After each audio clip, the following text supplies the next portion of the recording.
अशोक की जयंती के अवसर पर यहाँ हम इकट्ठा हुए हैं। सम्राट अशोक ने उन दिनों जब उनका जन्म ईसा पूर्व 304 में हुआ था, इसी दिन चैत्र शुक्ल अष्टमी को उन्होंने अपने कालखंड में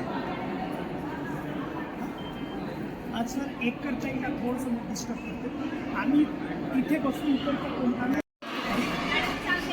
महेंद्र कौशलजी मार्गदर्शन करणार आहेत. आपण थोडं जर शांत राहिलं तर सम्राट अशोक त्यांच्याविषयी मार्गदर्शन आपल्याला ऐकता येईल. विप्पू महेंद्र कौशलजी.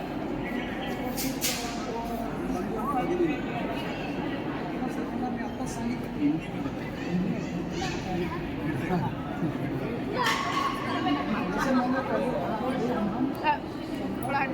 जयंती के अवसर पर यहाँ हम इस पवित्र स्थान पर इकट्ठा हुए हैं। सम्राट अशोक ने आज से लगभग 2300-2400 साल पहले जो विचार उन्होंने खुदवाए थे, पत्थरों में खुदवाए थे अपने विचार, जो बुद्धिस्ट थे, उन्होंने बौद्ध धर्म का बाकायदा उन्होंने स्वीकार किया था। तो उन्होंने अपने विचार और पत्थरों में खुदवा के रखे थे। उनको मालूम था शायद कि भाई आगे चल के ये लोग मेरे बुद्धिज्म को धोखा पहुंचाएंगे, इसको नष्ट करने की कोशिश करेंगे, इसीलिए उन्होंने वो सारे पत्थरों में उन्होंने खुदवा के रखे। और 1837 में इसकी खोज एक अंग्रेज अफसर जो बनारस के, जैसे कि नासिक में अपन नोटा वगैरह छपते ना, पैसे छापने के कारखाना है नासिक में, वैसे उन दिनों बनारस में वो नोट छापने की एक फैक्ट्री हुआ करती थी, उसमें वो अफसर थे। उन्होंने अशोक की जो वो तो थी उसको पढ़ा और हमें सम्राट अशोक मालूम है। सम्राट अशोक के जो उन्होंने जो विचार व्यक्त किए वो आज भी कैसे प्रासंगिक है। आज तो हम देश की स्थिति हम सबको मालूम है। केवल मैं 2-3 उसका उदाहरण बताऊंगा, क्योंकि अभी लंबा बोलने का समय नहीं है। अभी जिस संविधान की हम बात करते हैं, वो संविधान अभी हम जिसका हम फॉलो करते हैं, उस संविधान में डिसेंट्रलाइजेशन ऑफ पावर एक होता है, यानी क्या बोलेंगे उसको, अधिकार विकेंद्रीकरण। ये बात उस समय अशोक ने अपने इसमें अपने साम्राज्य में लागू की थी। जो बाबा साहब ने वो ध्यान में रखा, आवाज नहीं रिकॉर्डिंग, उसका पुरावा कहाँ पर है? उसका पुरावा तो बिहार में चंपारण डिस्ट्रिक्ट में लौरिया अरलाज करके एक जगह है, वहाँ पर सम्राट अशोक का एक किला स्तंभ जिसको हम कहते हैं वो मिला है। और उसमें उस बात का वो लिख के रखा है, क्योंकि उनका साम्राज्य बहुत बड़ा था। हम जब इधर ध्यान भी उन्हीं के अंदर थे, तो उन्होंने अधिकारों का विकेंद्रीकरण किया, क्योंकि सारे सत्ता तो उनका जो मेन वो जो गादी थी, वो क्या बोलते उसको, सीट, वो तो पटना में थी। उस समय चपाटी पुत्र पटना, लेकिन उन्होंने उनके जो गवर्नर थे, जितने भी उनके गवर्नर थे देश में, उनको उन्होंने अधिकार बहाल कर दिए थे कि भैया 2 तरह के अधिकार हैं। एक तो उसको बोलते हैं व्यवहार समता, यानी कानून है, कानून सबको बराबर होगा, म्हणतो ना मराठीत कायदा सर्वांसाठी समान, उस बात का उन्होंने उसमें लिख के रखा है। और दूसरा है दंड समता, यानी न्याय।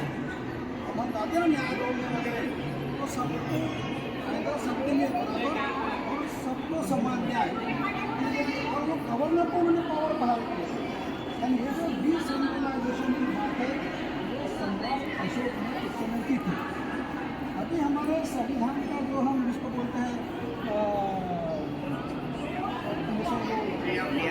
प्रियम्बल नहीं, संविधान का जो 4था भाग है, directive principle of state policy, उसमें वेलफेयर यानी कल्याणकारी राज्य व्यवस्था की सूचना उसमें है, जनता के कल्याण के लिए।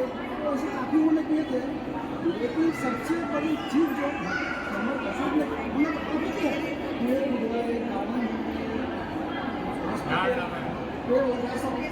लेकिन सबसे पहले वो बात है कि जनता का आरोग्य, जनता का जो हेल्थ है उस पर उन्होंने कॉन्सेंट्रेट किया। और इसका जो पुरावा का है एक गुजरात में जूनागढ़ में गिरनार करके एक जगह है गिरनार, वहाँ एक उनका अभिलेख है, उसमें उन्होंने मनुष्य के लिए दवाखाना बनाया, आदमियों के लिए, मनुष्यों के लिए, केवल मनुष्यों के लिए नहीं, पशुओं के लिए भी उन्होंने दवाखाना बनाया। क्योंकि उस समय की जो व्यवस्था थी वो एग्रीकल्चर कृषि पर डिपेंड होती थी और कृषि करने के लिए मशीनें नहीं हुआ, बैल और बैल या जो भी है उनका भी हेल्थ अच्छी है, इसके लिए उन्होंने उनके लिए भी दवाखाने शुरू कर दिए। और इतना ही उस समय एलोपैथी नहीं थी, उस समय आयुर्वेदिक वनस्पति, तो उसके लिए आवश्यक जो वनस्पतियाँ उसके बारे में बनवाए थे,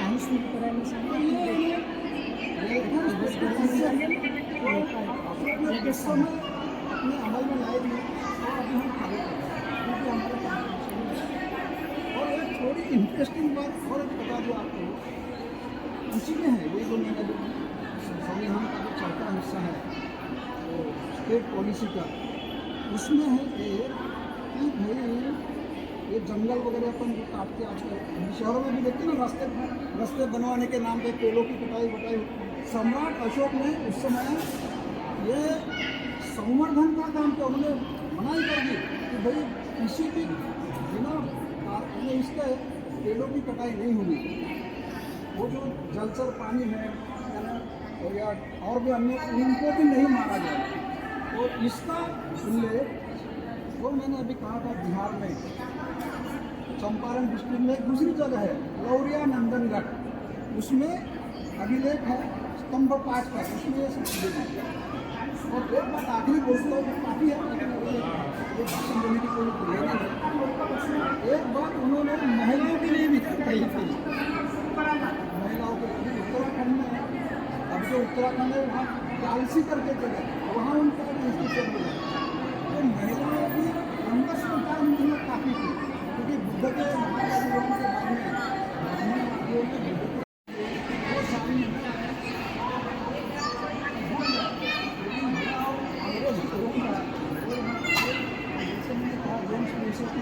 1837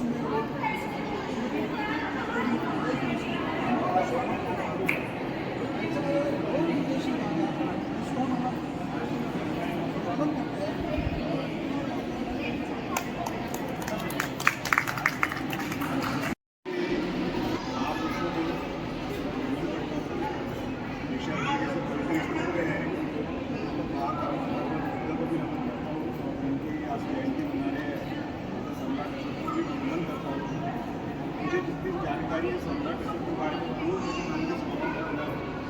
ये गौतम बुद्ध के 14 अक्टूबर के दिन 14 अक्टूबर था, वो दिन अपनी दीक्षा ली थी। ये बात बिल्कुल भी गलत है, उन्होंने बौद्ध धर्म की दीक्षा ली थी क्योंकि वो आधुनिक बौद्ध परिवार में जैन मतलब ये बात अभी सामने आई। दूसरी बात ये है कि बुरे करने के बाद उस समय से मुझे अपना जो चंद्र का वो पूरे विश्व में फैला वो आशीर्वाद होगा।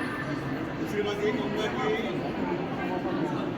सम्राट अशोक के जो वंशज थे राजदत्त मौर्य उनकी हत्या हुई है, वो किसी पुष्यमित्र ने की है, ये भी बात साफ गलत है। पुष्यमित्र मौर्य वंश के थे, खुद मौर्य वंश के थे, वो कोई दुश्मन नहीं थे। और दूसरी बात ये है